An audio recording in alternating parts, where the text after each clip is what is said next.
Bonjour, bienvenue pour ce nouveau journal. Nous sommes le lundi 26 juin. Voici les titres de cette édition. La France, championne d'Europe de la voiture électrique.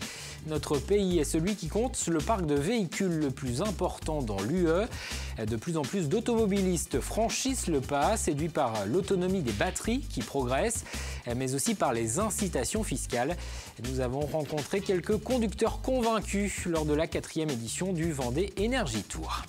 Reportage également dans ce journal sur une initiative autour du sport adapté. Depuis octobre, des jeunes d'un institut médico-éducatif d'Olonne-sur-Mer suivent une fois par semaine des initiations au twirling.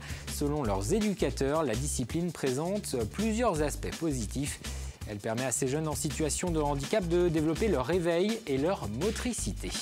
Et puis direction Noirmoutier à la fin de cette édition. L'île accueillait pendant 2 jours le 7e salon du livre de mer.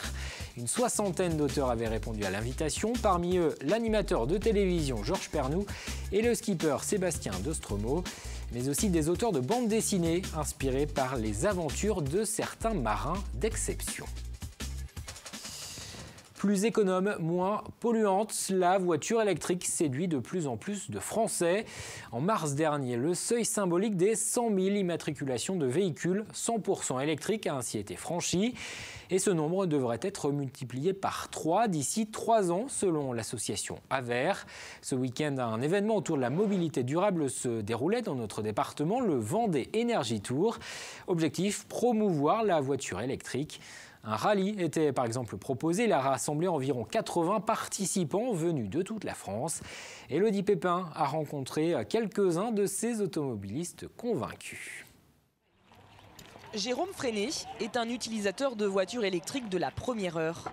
Il y a 15 ans, il a acquis une voiture hybride. Très vite, il est passé à la voiture 100% électrique.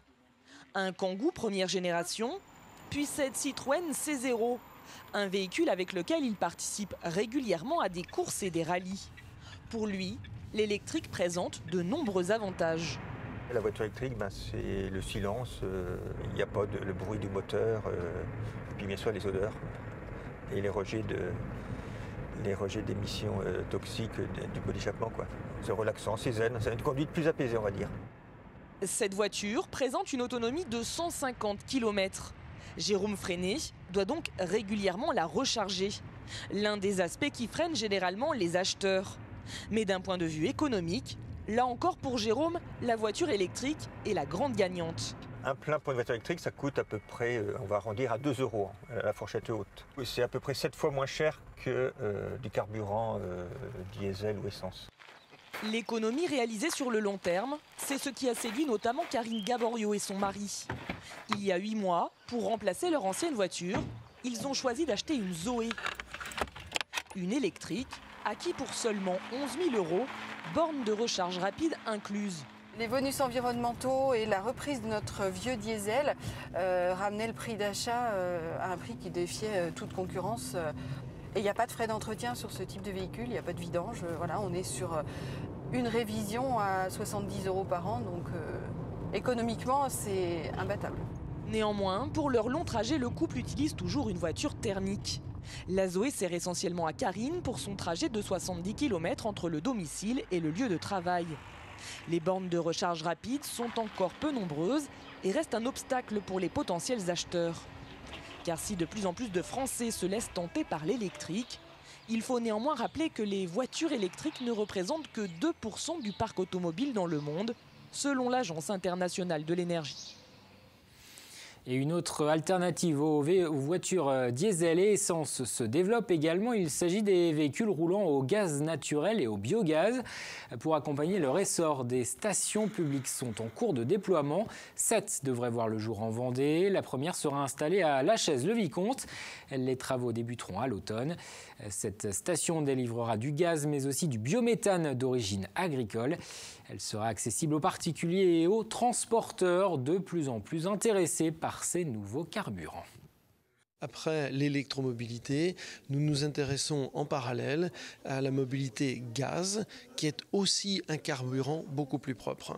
Et en particulier dans un département comme le nôtre, où nous allons pouvoir fabriquer le gaz grâce aux unités de méthanisation, aidés en cela par nos agriculteurs en particulier, avec aussi les déchets de notre industrie agroalimentaire. Nous allons pouvoir fabriquer ce gaz localement et le consommer localement. Nous allons ainsi développer la mobilité propre gaz et biogaz sur la Vendée. Et notez que chaque station représente un investissement d'un peu plus d'1 million d'euros. Les professionnels du bâtiment s'inquiètent pour l'avenir de leur secteur. Après plusieurs années difficiles, en raison de la crise, l'activité reprend. Les constructions de maisons et de logements collectifs sont reparties à la hausse. Mais les entreprises peinent désormais à recruter des apprentis. Dans les centres de formation, les jeunes sont moins nombreux à s'orienter vers les métiers du BTP. Écoutez les précisions d'Henri Massiot, représentant de la Fédération française du bâtiment en Vendée. Aujourd'hui, on a un déficit d'apprentis. On a beaucoup d'entreprises qui cherchent aujourd'hui des apprentis. Et il y a peu d'offres d'apprentis en face. Il y a un déficit d'environ 300 postes. L'apprentissage, il a de l'avenir, même si on a un déficit de personnes. Ceux qui vont aller dans cette voie-là, ils auront une voie royale. Ils auront du travail. Ils pourront progresser dans leur travail. Ils pourront démarrer avec un CAP puis finir avec un diplôme d'ingénieur. C'est des voies qui peuvent former de la même façon que l'enseignement général, mais d'une autre façon. Et la FFB et la CAPEB ont interpellé le préfet à ce sujet. Elle demande la mise en place d'une campagne de communication auprès de l'éducation nationale et des jeunes. D'autant que le bâtiment aura dans les prochaines années des besoins importants en main-d'œuvre pour remplacer les nombreux départs à la retraite. On poursuit au chapitre éducation avec cette nouvelle mobilisation des parents d'élèves de l'école Gérard Jamin de Saint-Hermine. Ils sont mobilisés depuis plusieurs semaines pour s'opposer à la fermeture éventuelle d'une classe de maternelle à la rentrée. Ils avaient appelé ce lundi matin un rassemblement sur la place de l'église. Une vingtaine de personnes y a participé. Le groupe s'est ensuite rendu jusqu'à l'école élémentaire pour interpeller les autres parents d'élèves de la commune. On a déjà bloqué l'école maternelle et comme la réaction ne s'est pas fait sentir de la part de l'inspection, on a décidé de bloquer l'élémentaire qui est une plus grosse école pour faire un peu plus de bruit et parce qu'une décision de gel de classe ça concerne les deux écoles. Ça touche d'abord l'école maternelle mais ça va forcément ensuite avoir des répercussions sur l'école élémentaire. L'école publique tout entière est concernée par la décision de gel de classe en maternelle dans notre commune. Image et interview signée Elodie Berthe et les parents d'élèves attendent désormais une réponse de la direction académique de Vendée. Je vous propose à présent de découvrir cette initiative menée en direction de jeunes en situation de handicap. Depuis quelques mois, les résidents d'un institut médico-éducatif d'Olonne-sur-Mer s'initient au twirling. Une fois par semaine, ces jeunes apprennent les bases de la discipline qui mêle technique de gymnastique et danse. Une pratique encouragée par leurs éducateurs, car le twirling permet à ces jeunes de développer leur motricité et leur confiance en eux. Reportage Alix Lanos. Allez, on met les mains sur les hanches, on se penche, en avant, en arrière. La séance débute toujours par un échauffement pour Alan, Clémence, Aliénor et les autres jeunes du groupe. Ils ont entre 10 et 17 ans et pratiquent le twirling depuis octobre dernier. Pris en charge dans un institut médico-éducatif, ils souffrent tous de pathologies différentes, mais se retrouvent ici toutes les semaines, ensemble. Je pense que pour le groupe, ça a été vraiment quelque chose qui les a soudés. En fait, la cohésion d'équipe a été assez importante et c'est ça peut-être qui a été aussi moteur dans l'activité. Une activité adaptée qu'ils n'avaient jamais pratiquée avant et dont les effets sur l'éveil et le développement ne se sont pas fait attendre. 1, 2, 3, 4, Ah ben là, ça mobilise beaucoup de compétences, hein. Donc de concentration, de motricité, de coordination. Non, c'est assez complet, quoi. DJ, c'est à vous. Célestin ne danse pas et préfère aujourd'hui s'occuper de la musique. Mais il observe les autres avec enthousiasme. C'est la première fois qu'Aliénor se mêle comme ça au groupe. Chacun avance avec ses propres capacités. Et ici, l'entraide et la bienveillance se sont tout naturellement installées. Tous sont très fiers de cette nouvelle activité qui enrichit la communication même à l'extérieur de la salle de sport. Ça leur a donné envie de partager avec les autres et d'expliquer leur expérience au sein de l'équipe. Et effectivement, il y en a qui prennent des bâtons et sur les temps de récréation qui s'entraînent devant les copains. Donc c'est enrichissant pour tout le monde. En Vendée, il existe 2 équipes de twirling adaptées, à Challans et ici à Olonne-sur-Mer.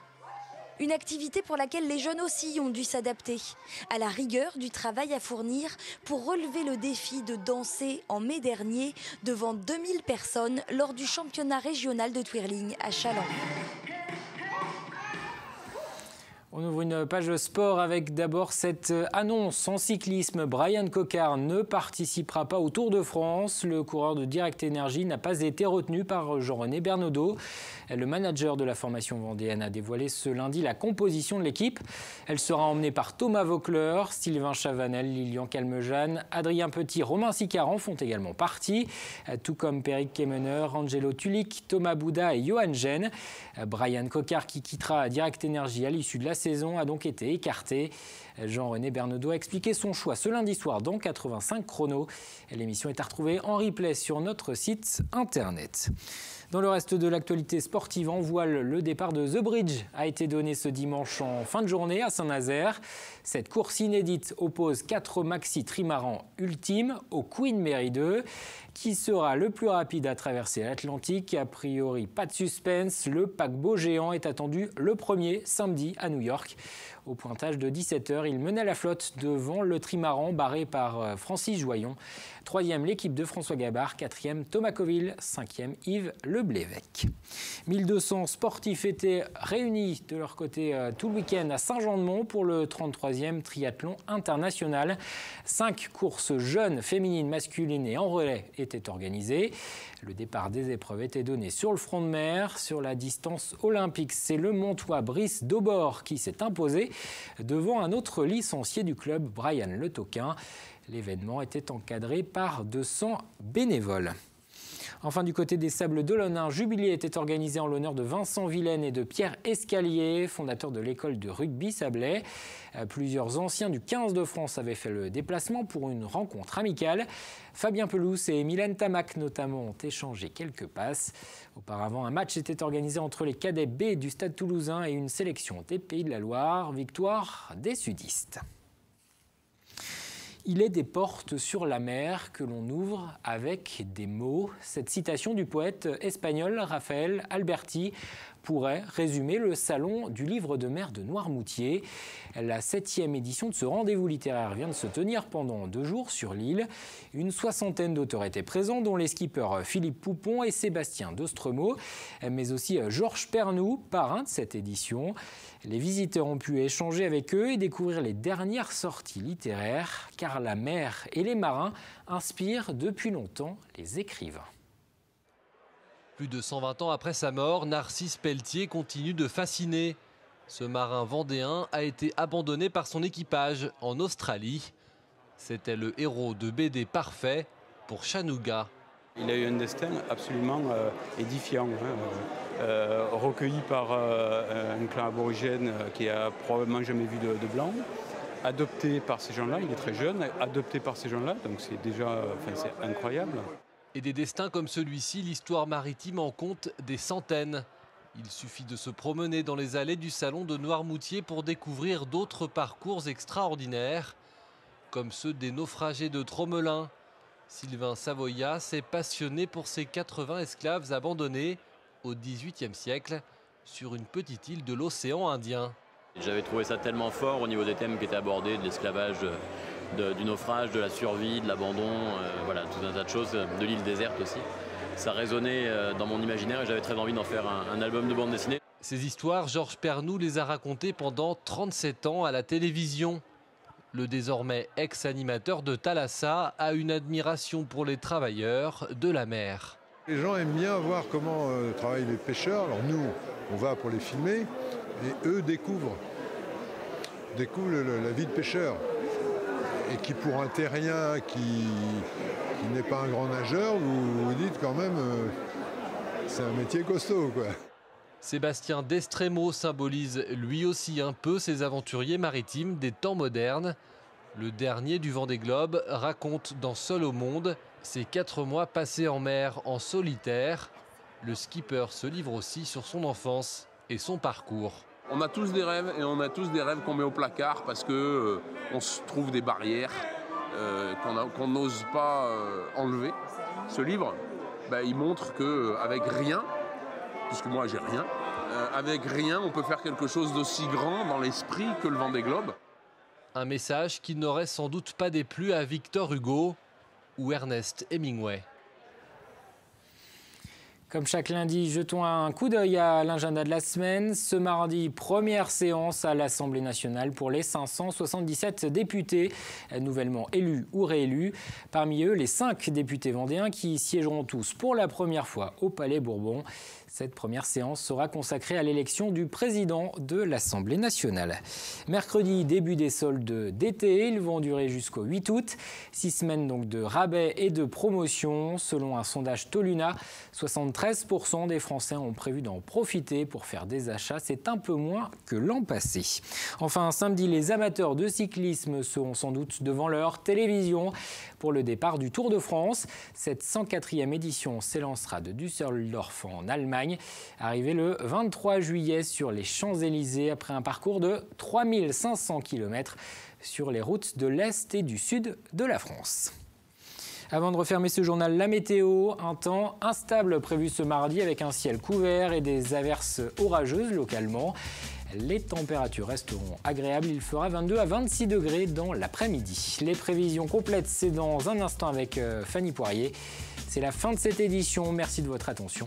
J'aurai le plaisir de vous retrouver demain pour un nouveau journal.